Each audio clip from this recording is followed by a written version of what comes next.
Hi, നമസ്കാരം.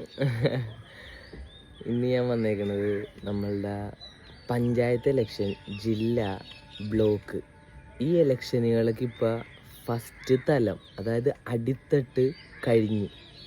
അതിൽ നിന്ന് നമ്മൾ വോട്ട് ചെയ്ത ഓരോരുത്തരും നമുക്ക് വേണ്ടി പണിയെടുക്കാനായിട്ട് റെഡിയായി കഴിഞ്ഞു. ഇനി എന്ത് ചെയ്യുക? അവരുടെ ഇഷ്ടത്തിനല്ല നാട് നന്നാക്കേണ്ടത്. നമ്മൾക്ക് ആവശ്യമുള്ള കാര്യങ്ങൾ അവർ ചെയ്തു തരുമ്പോഴാണ് നാട് വികസിക്കുന്നത്.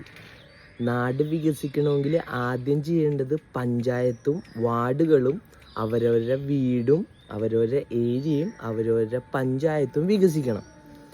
ആ പഞ്ചായത്തുകളിലും വാർഡുകളിലും ടൂറിസം വരണമെങ്കിൽ ആദ്യം ഒരു നല്ലൊരു പ്രൊജക്റ്റ് വേണം. ഈ പ്രൊജക്റ്റുകൾ എവിടെ നിന്ന് വരും? ആദ്യം വാർഡ് മെമ്പർമാരാണ് അവർ വിജയിപ്പിച്ചാക്കണം. വാർഡുകളിൽ എന്തൊക്കെ വികസനങ്ങൾ വരാമെന്ന് അവരാദ്യം നോക്കി അറിഞ്ഞ് അവർക്ക് വേണ്ടിയുള്ള പ്രൊജക്റ്റുകൾ ഉണ്ടാക്കിയതിന് ശേഷം അത് മുകളിലേക്ക് സബ്മിറ്റ് ചെയ്യും. അത് ഓപ്ഷൻ.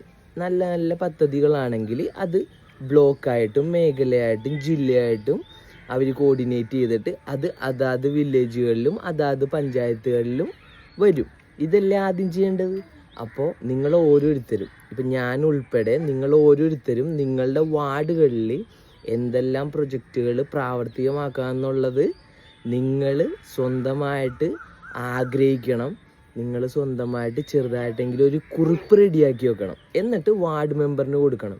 ഇപ്പം നമ്മൾ വിചാരിക്കണം പാർട്ടി ആകണമെന്നില്ല വിജയിച്ചേക്കണത്. പക്ഷെ നമ്മൾക്ക് ആഗ്രഹമുള്ള കാര്യങ്ങൾ നടക്കണമെങ്കിൽ എന്ത് ചെയ്യണം? ഇപ്പം നാട്ടിലുള്ള പഞ്ചായത്ത് മെമ്പർ, വിജയിച്ചേക്കണ പഞ്ചായത്ത് മെമ്പറും പാർട്ടിയും നമുക്ക് വേണ്ടിയിട്ട് പ്രവർത്തിക്കണം അല്ലേ? അവർക്ക് വേണ്ടി പ്രവർത്തിച്ചു അവർക്ക് വേണ്ടി കാശുണ്ടാക്കിയിട്ട് ഒരു കാര്യമില്ല.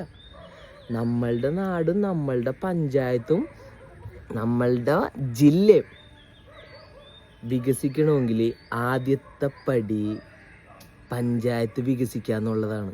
അതിന് വേണ്ടിയിട്ട് എല്ലാവരും കൈകോർക്കുക, എല്ലാവർക്കും ഇഷ്ടമുള്ള കാര്യങ്ങൾ എഴുതി വെക്കുക. അവരവരുടെ പഞ്ചായത്തിൽ എന്തൊക്കെ പദ്ധതികൾ വരാമെന്ന് ആലോചിച്ച് ഈ വീഡിയോന് കമൻറ്റ് ചെയ്യുക.